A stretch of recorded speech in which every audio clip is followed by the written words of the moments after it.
Bismillahirrahmanirrahim. Assalamualaikum warahmatullahi wabarakatuh. Bagaimana kabarnya teman-teman semua? Bagaimana puasanya? Semoga teman-teman semua dalam keadaan sehat walafiat dan puasanya dapat berjalan lancar, tetap semangat, tetap kuat sampai akhir Ramadan. Baiklah, hari ini Bu Maya akan menemani teman-teman semua untuk sama-sama mendengarkan kisah teladan tentang Muhammad Al-Fatih. Nah, untuk itu kita simak baik-baik ya teman-teman.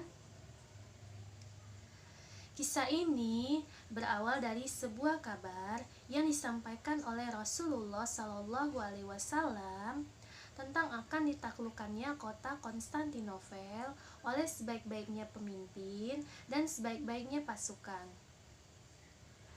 Upaya yang dilakukan untuk menaklukkan kota tersebut dimulai pada masa Khalifah Utsman bin Affan, dilanjutkan pada masa Bani Umayyah, Abbasiyah hingga Utsmani. Namun, Allah belum mentakdirkan mereka untuk menaklukkan kota tersebut dengan sebab yang berbeda-beda. Pada akhirnya, Allah mentakdirkan kota tersebut ditaklukkan lewat seorang pemuda yang mengukir namanya dalam sejarah. Seorang pemuda yang meredam api kesombongan dan membenarkan hadis Rasulnya. Seorang pemuda yang mengabadikan namanya sebagai penakluk. Pemuda itu bernama Muhammad Al-Fatih. Muhammad Al-Fatih dilahirkan pada tanggal 30 Maret 1432 Masehi di kota Edin. Beliau merupakan putra dari Sultan Murad II, raja ke-6 dari kerajaan Utsmani. Di masa kecilnya, beliau tidak pernah lepas dari perhatian sang ayah yang menginginkan anaknya untuk menjadi anak yang beriman dan tangguh. Di masa kecilnya, beliau mulai mempelajari ilmu-ilmu agama dan dekat dengan ulama-ulama sehingga beliau dapat menyelesaikan hafalan Al-Quran sebanyak 30 juz. Selain itu, Muhammad Al-Fatih juga menguasai berbagai bahasa, di antaranya bahasa Arab, Ibrani, Yunani, Turki, dan Persia. Selain itu, Muhammad Al-Fatih juga belajar ilmu-ilmu fikih dan hadis Rasulullah SAW.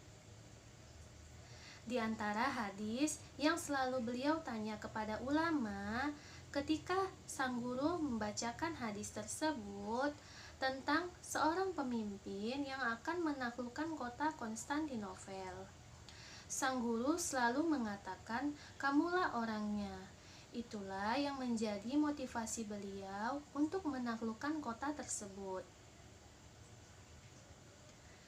Pada tanggal 5 Muharram, Muhammad Al-Fatih diangkat menjadi sultan menggantikan ayahnya. Hal pertama yang ia rencanakan adalah menaklukkan kota Konstantinopel.